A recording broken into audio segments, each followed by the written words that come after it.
Welcome to my second HTML tutorial. Hopefully you've watched my first Learn HTML in 12 minutes.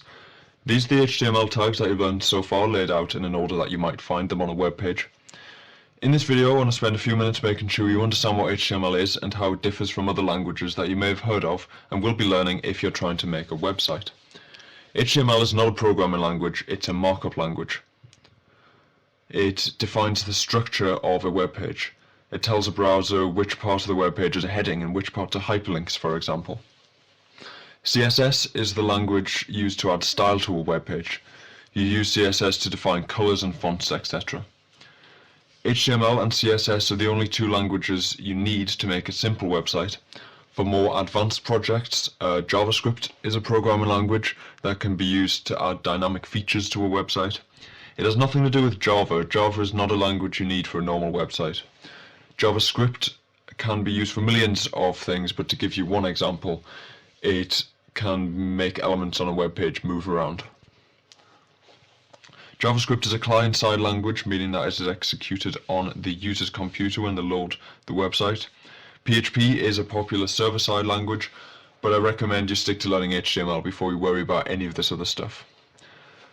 For now, I'm going to stick to using Notepad to create HTML files, but I'll suggest some better text editors in the description. So here is a basic structure of a web page. Let me just get rid of all of that. The next tag to learn is the A tag. This is used to create hyperlinks. So you open the tag, and like the image tag, it needs an attribute. You need the href attribute, so href equals, and then in quotes, the URL which you want the hyperlink to go to. So I'm going to have this send people to google.com. Remember the HTTP bit. Then in between the opening and closing tags is the text that you'll see on the website. So I'm going to type click here. And having a look at this in a browser, it says click here and it takes us to Google. Next, lists. To create a bullet pointed list in HTML we use the UL tag. UL stands for unordered list. So we wrap the whole list in UL tags, and then each element is wrapped in an LI tag. So we can very simply add as many as we want, all wrapped in LI tags. I'll just do 2 and you'll see we get a nice bullet pointed list.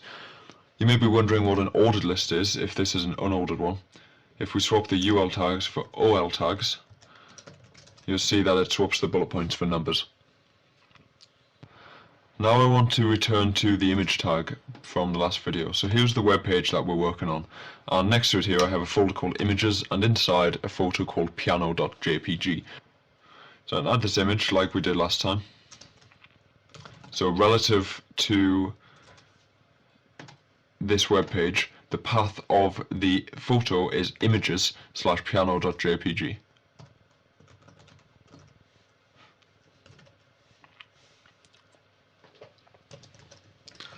If we take a look at this in the browser, we'll see, whoa, this is far too big. So we need to set the size of the image. This is done with another attribute called width.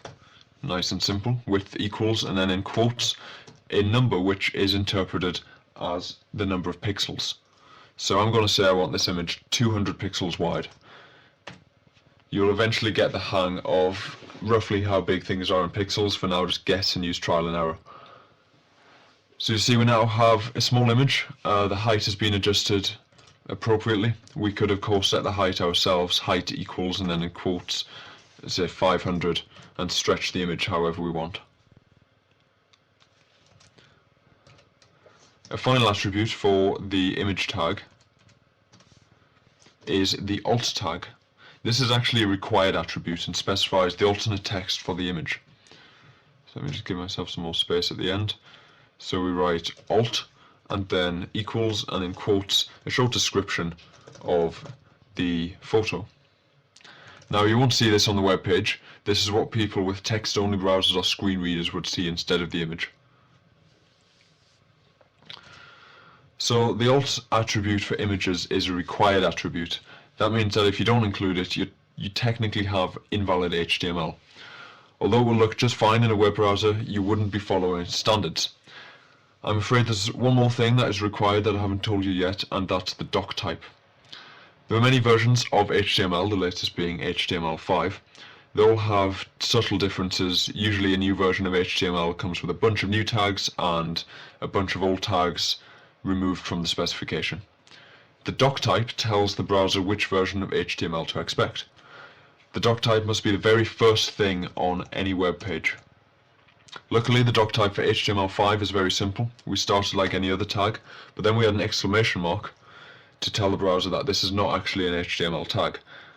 Then we write the word doc type, DOC-TYPE, in capital letters, followed by a space, and then in lowercase letters, HTML. Then the closing tag symbol. This must be the first thing on every web page. Next, div tags, DIV. These are used to group elements on a page into sections. Think of them as invisible boxes that other things can go inside. By default, you'll not see them, but a div tag will always cause a line break before and after itself, so nothing can appear next to a div tag, only above and below. This can be changed using CSS, but we're not at that point yet. We can use a div tag to define the header section of our page, for example. So in our header we could have the biggest heading, welcome to my website. Close that div tag. Then we can have one for the main content section. Here we can have a smaller heading.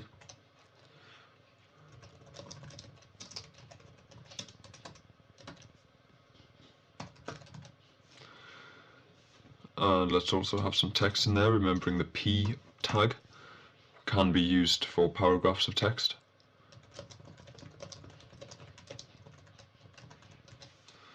And finally, for example, we could have a footer section. Obviously, it's up to you which sections you define and how you use div tags. And you can have div tags in div tags. You can nest that as much as you want.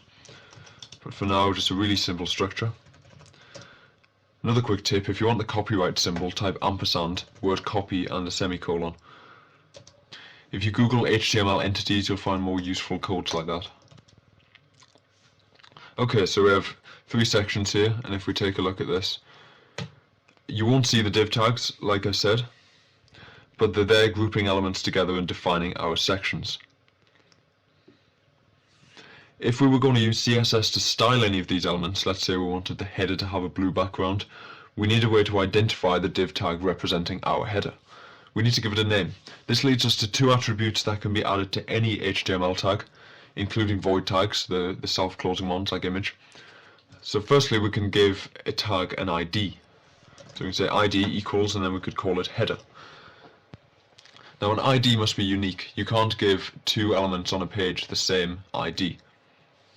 If you need to target a group of elements, you can give them all the same class, and this is the second attribute that can be used to identify elements. So we can say class equals, and then in quotes the name of a class. Hyphen between words is up to you. We can give any element the same class.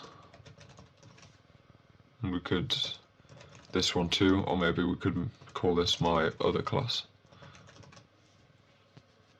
We could then in CSS add a style for everything with the class my class. One last tag for this video is the span tag. This is similar to the div tag. It's used to create logical groupings on a page, but a span tag won't cause a line break before or after itself like a div tag does. So let's say we had a sentence, welcome to my cool website, and we wanted the word cool, let's say, to be, I don't know, red. We could wrap this in a span tag and maybe give it a class red.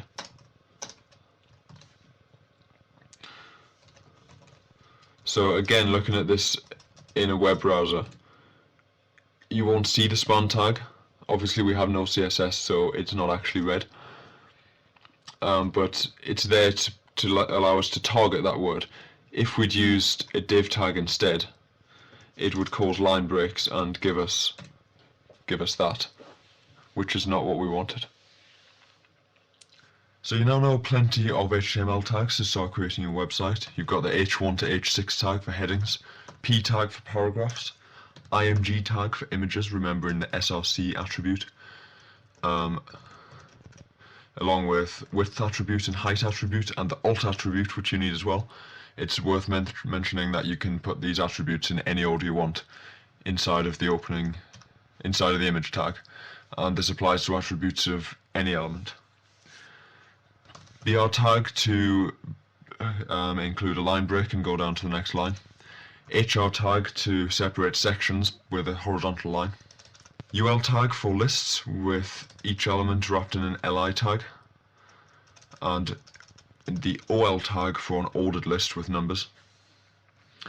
The div tag for grouping elements into sections with the line breaks, and the span tag for doing the same thing without the line breaks. So you can't overlap elements. If I have an opening and closing div tag here, whatever tag I open inside of this div tag, I must also close inside of the div tag. I cannot open a p tag there and then close it here, because this means the elements are overlapping. You can't do that. The p tag must be closed up here. Of course, elements can go inside of other elements like we've been doing with everything so far. If I wanted to create a clickable image, if I wanted to turn an image into a hyperlink, I could use the a tag with the href attribute and my URL, and then simply inside put an image tag. Etc. and then close the a tag afterwards. And obviously I'd need to finish this image tag, so have the alt attribute, and that is enough. But that would create a hyperlink which is an image. I think that's enough for this video. I hope you've understood everything so far, and I hope you have fun experimenting with HTML. I think you now know enough HTML to build a decent website. What you're missing is CSS, so you're free to learn some CSS before continuing with HTML tutorials. Obviously there's a lot more to learn, but practice with what you've got so far and have fun. Thanks for watching.